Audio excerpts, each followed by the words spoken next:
जी, तो अगर बात की जाए सक्सेस की, कामयाबी की बात की जाए तो हमारे जो से आजकल के यूथ जनरेशन है, इसके पास एक चीज़ आती है कि हम कामयाब हो जाएं, वो भी बहुत जल्दी। ये किसी भी चीज़ है उस पर फोकस नहीं करते, टाइम नहीं लगाते, जस्ट कामयाबी की तरफ बढ़ जाते हैं कि हमने कामयाब होना है। ये एक कामयाब जो सा बंदा होता है उसको देख के एक स्टेप ले लेते हैं।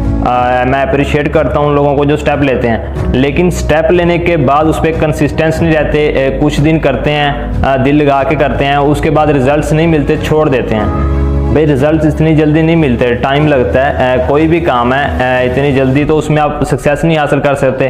कोई भी काम है उसमें आपको टाइम लगता है ग्रो होने के लिए। जब वो ग्रो हो जाता है फिर आपको किसी के ना बात सुनने की ज़रूरत, कोई भी ज़रूरत नहीं है। वो ग्रो कब होगा? जब आप कंसिस्टेंस होंगे। हमारे मुआशरे में ये चीज़ एक कॉमनली है, बेसिकली आजकल की जो सी हमारी नौजवान जनरेशन है उसमें ये चीज़ बहुत पाई जाती है कि हमने फ़लाँ काम स्टार्ट कर लिया है, हमने कितने अरसे किया, आप उसमें कामयाब नहीं हुए। हमने महीने किया, हमने 2 महीने लगाए, 3 महीने लगाए, हम उसमें कामयाब नहीं हुए। भाई आप कामयाब क्यों नहीं हुए? आपने उसमें एक टाइम ऑफ पीरियड नहीं लगाया, आप जस्ट सक्सेस के पीछे आए। आप मेहनत तो करें उसमें, आपने स्ट्रगल ही नहीं की, आप कंसिस्टेंस ही नहीं रहे। अगर आप उसमें कंसिस्टेंस रहते तो आप कामयाबी की तरफ बढ़ सकते थे, लेकिन आपने बिल्कुल भी ऐसा नहीं किया। वो एक जो सा कछुआ था वो बिल्कुल स्लो चलता रहा था, वो जीत गया था खरगोश से। क्यों? वो लगातार चलता रहा, रुका नहीं है। तो सेम इट इज़, अगर आप भी कंसिस्टेंस रहते हैं, कोई भी काम स्टार्ट लिया है, उस स्टार्ट में तो स्टार्टिंग पॉइंट तो सबका 0 से ही होता है, उसके बाद आप अपग्रेड होते हैं। तो इसलिए कोई भी काम है उसमें आप अपना थोड़ा सा वक्त लगाएं, इंशाल्लाह सक्सेस आपको मिलेगी।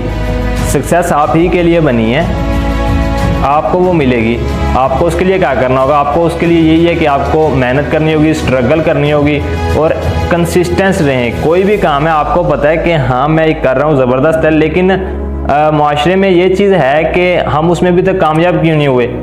कामयाबी तो आपको उस वक्त मिलेगी जब आप उसमें स्ट्रगल करते रहेंगे, मेहनत करते रहेंगे, कंसिस्टेंस रहेंगे, तो आप उसमें कामयाब हो सकते हैं। लेकिन अगर आप कंसिस्टेंस नहीं रहते, आप कामयाब नहीं हो सकते। एक काम आपने स्टार्ट किया, आप उसको लेके जा रहे हैं, अपग्रेड कर रहे हैं day by day, at the end आपने उसको छोड़ दिया, अब तो कामयाबी का कोई चांस ही नहीं है जब आपने छोड़ ही दिया। लेकिन अगर आप उस पर लगे रहते हैं, थोड़ा मिल रहा है आपको, कुछ ना कुछ तो आ रहा है, आपके पास कुछ ना कुछ नॉलेज में इजाफा आ रहा है, आपका जो भी काम कर रहे हैं वो आहिस्ता आहिस्ता ग्रो कर रहा है, तो उसमें आपको टाइम लगा। टाइम लगने के बाद जब वो ग्रो कर गया फिर तो आप खुद ब खुद आपका दिल लगेगा उस काम में। स्टार्टिंग पॉइंट हर चीज़ का डिफ़िकल्ट होता है। आपने स्टार्ट में अपने आप को मोटिवेट रखा और उस काम के साथ जुड़े रहे तो आप उस काम में एक माहिर हो जाएंगे, वो काम आपकी एक पहचान बन जाएगा। तो इसलिए कोई भी काम है उसमें आप फर्स्ट ऑफ ऑल कंसिस्टेंस रहें। स्टेप तो ले लेता है आजकल के दौर में इंसान, यूथ जो सी है ये स्टेप ले लेती है, स्टेप लेने के बाद कंसिस्टेंस नहीं रहती, जिसकी वजह से कामयाब आप नहीं हो सकते। तो अपने आप के साथ मुखलिस रहें, कंसिस्टेंस रहें। कोई भी काम किया, छोटा बड़ा कोई काम भी नहीं होता, कोई भी काम 0 से ही स्टार्ट होता है, एंडिंग पॉइंट उसका 100 पे जाके रोकते हैं। और कामयाबी जो सा है ये एक मुसलसल जद्दोजहद का नाम है। जब तक आप जद्दोजहद ही नहीं करते तो आप उसमें कैसे सक्सेस हासिल कर सकते हैं? तो अपने पेशेंस के साथ, उस चीज़ के साथ, कंसिस्टेंसी के साथ लगे रहें, तो जद्दोजहद करेंगे इंशाल्लाह आपको उसके बदले में सक्सेस लाजमी मिलेगी।